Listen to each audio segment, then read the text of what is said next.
Енді Қытайдағы қазақтардың барлығы өзінің ана тілін өте құрметтейді. Қазақша сөйлейді, қазақша сөйлейді, бәрі қазақша сөйлейді. Мысалы, қаншама көп ұлт тұрса да, екі қазақ кезіккен кезінде ол міндетті түрде қазақ тілінде сөйлейді. Содан кейін қазақ тілін сөйлеген мақтаныш етеді. Сонда мына жаққа келген кезде тіл жағына қандай қиындық көрдіңіз?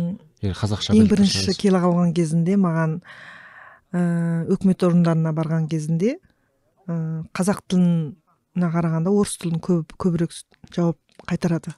Сол себептен көп қиналып қаламыз, сонда түсінбей қаламыз. Қазақша былай жауап береді, ортасына атауларды орысшамен айтады. Орыс тілімен айтады. Орыс сөзін араластырып сөйлейді. Орыс тілін. Бізде мектеп болмаса да қазақтың мектебі, мысалы қазақтың мектебі болса, Иранда міндетті түрде біздер қазақ мектебіне баратын едік. Ондай қазақ мектебі жоқ қой. Бірақ қазір қосымша сабақтар болады ғой. Қазақты енді 1-2 жыл болған шығар үйретіп жүрген қазақша тілді.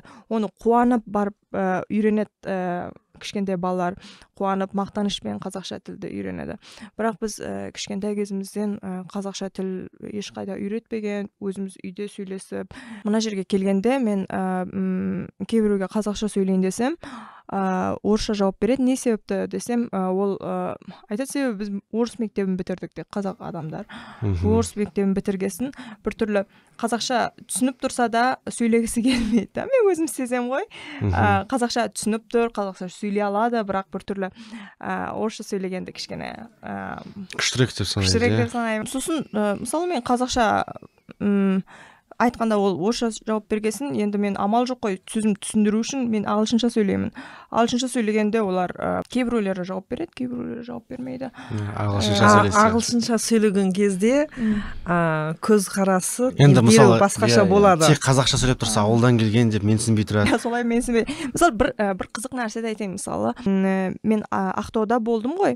Ақтауда бір жұмыспен барған едім. Ол жерде керісінше біз ойлаймыз ғой, Ақтауда адамдар қазақша сөйлейді, ол жерде қазақ ортасы деп. Керісінше жастар тырысады екен орысша сөйлеуге, өздерін кішкене заманауи сезілуге ма.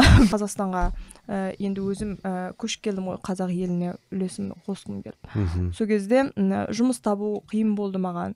Себебі барлық жерде орысша білу керексің біріншіден. Қанша білімді болсаң да орысша білу керексің біріншіден. Қызым 6 жаста, ол келе салған кезінде 5 жас 4-тен асқан кезінде келді. Су малтауға апардым. Орыс тілін біле ма деп сұрады мен. Су малтайтын жүзетін жер ма? Жүзетін жер дейді ғой. Спортқа қатынас байланысы бар жерлерде бар шығар деп. Қызымды 5 жасында апардым. Маған қойған сұрағы орыс тілін біле ма деді. Жоқ, орыс тілін білмейді дедім. Бассейннің өзінде орыс тілін сұрап тұр, иә? Иә, өздеріңіз енді Алматыда, Астанада шынымен де егер маған бірге барам, маған дәлелдеп көрсетем десе, мен шындығына бара аламын әзірде.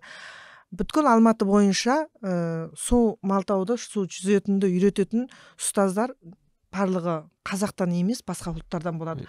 Олар қазақ тілін сөйлей алмаймыз деп тұрады. Сізге қыздың сұрақ қоятын шығар, осы неге біз Қазақстанға келдік, енді қазақша сөйлемейміз деп? Әрине солай болады. Содан кейін қызым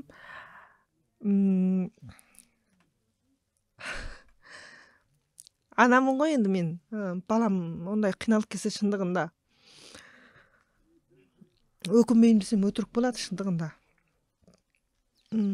Қызым, кішкентай қызым сондай қиналған кезінде мүмкін келу керек емес шығар деп ойлаймын. Бір спортқа қатынасудың үшін сондай қиыншылық көрген кезінде мүмкін мен дұрыс істеген жоқпын деп ойлаймын.